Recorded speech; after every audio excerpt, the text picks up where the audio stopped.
In today's video, I am going to be breaking down different elevator basketball plays that you can use with your team. I'm going to be going over what the basics of the elevator screen is, but then I'm going to be giving you different 1-4 horns and 5-out basketball plays that you can run with elevator screens, and these are going to get your team a ton of three-point shots. So if you've got a really good three-point shooter, this is definitely the video for you, and of course the plays for your team. Let's get down, let's check these out. But really quickly, if you want a fantastic offense, make sure to go check out my complete guide to the 5-out that is down in the description below. And because we're going to be running over a lot of horns plays as well, make sure to go check out my high school horns basketball playbook that is down in the description below as well. Okay, so just really quickly, what an elevator screen really is when you've got two players that are set up almost next to each other, but there's a little bit of space between them. Player 2 in this case is going to run between players 4 and 5, and they are going to close like elevator doors on player 2's defender. And when I run elevator screen plays, which every team I have ever coached ran an elevator screen, whenever I see it happen and there's a lesser experienced coach on the other side of the court, it always makes me laugh because he's always screaming at the referees that it's a moving screen and that he's never seen screens like this before. So I guess maybe they're a little bit rare, or maybe it's just the fact that I'm in Canada. One or the other. Either way, let's get down and let's check out some really good plays. So this first play is going to be a horns offense, two guys up on the elbows and then guys in the corners with your point guard up top, who is then going to start by initializing this play by dribbling simply to the right or left side and calling the play. So for myself, I would call this play horns S for shoot, because of course we are shooting. But let's say, for example, player 1 dribbles out towards this right side and calls horns S.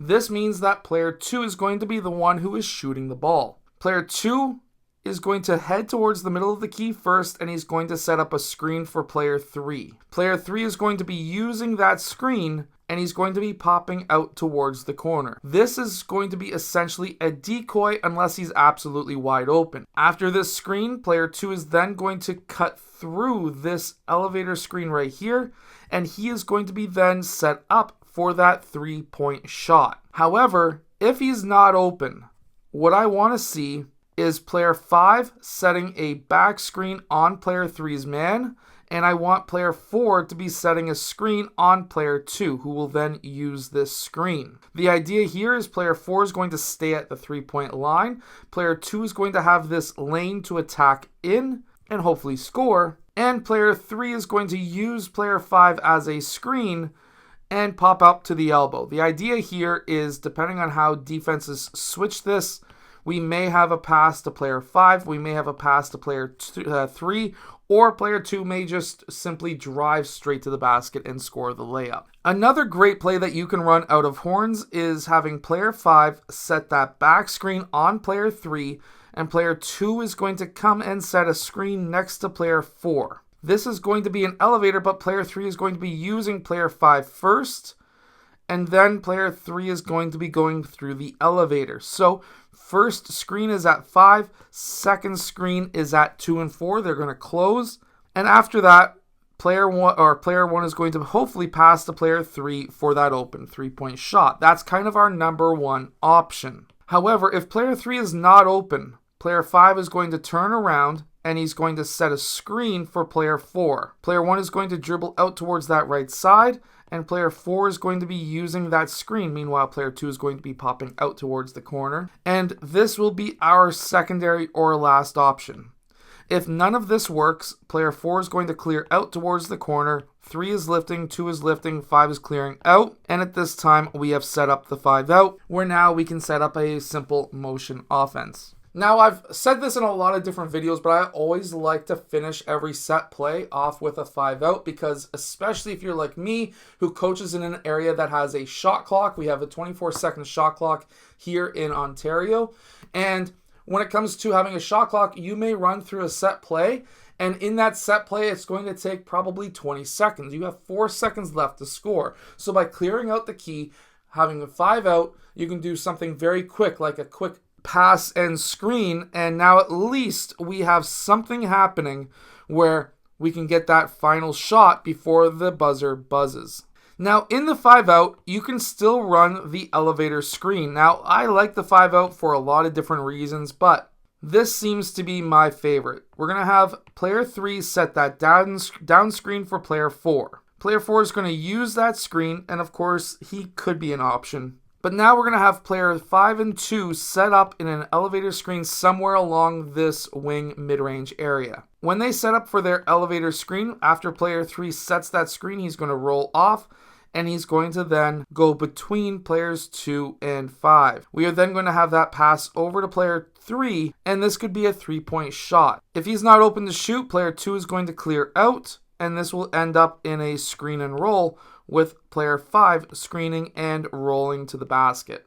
Now, one of the most popular Horns basketball plays that I see that every team seems to run is an Iverson cut across the top. What you're hoping for is players 5 and 4 to set that screen on player 2, and then player 3 is going to be then sprinting out to the opposite corner. This essentially gives player 1 the option to pass to player 2 or pass to player 3. However, what I want to see, if player 2 doesn't have the shot after receiving that pass from player 1. This can be ran on this side as well, and I'll go over that, but player 5 is going to set that back screen on player 1, and of course this could be an option for him to pass. However, that's not the only option. If he's not open, player 5 is going to pop out after that screen, and he's going to receive the pass from player 2. Now, player 3 and 4 are going to come together, and this is going to be an elevator screen for player 1, and we can then get player 1, hopefully, an open 3-point shot. This can be ran on the opposite side as well, so if we were to have player 1 dribble out towards this side and make that pass, now player 4 steps up, sets that screen. That screen is set. Obviously, this could be an option for a pass and a layup. If it's not, player 4 pops out, receives that pass from player 3. Player 2 and 5 are going to set up the elevator, and player 1 then goes through the elevator screen, gets the pass, and potentially an open 3-point shot. Now, one of my favorite plays, and I ran this with an 11U team and a 12U team, and it's going to be with a 10U team as well, and I'm going to be running it with a 13U team this year. We're going to have player 5 set the off-ball screen for player 2, and player 3 is going to come together in that low post with player 4.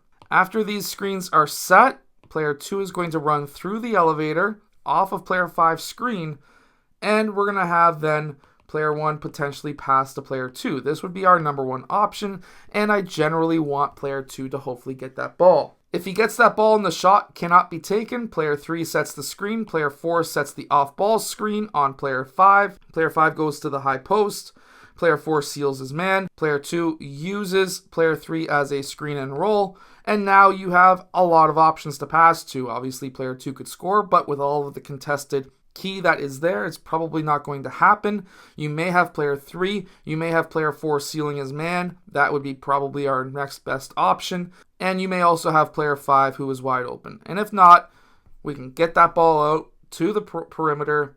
We can spread out and set up our 5-out. I hope that these plays help your team win more games. Make sure to go check out my complete guide to the 5-out offense that is down in the description below, but also make sure to go check out my Horns playbook that is fantastic for high school teams that is down in the description below as well. I'll see you guys again in my next video.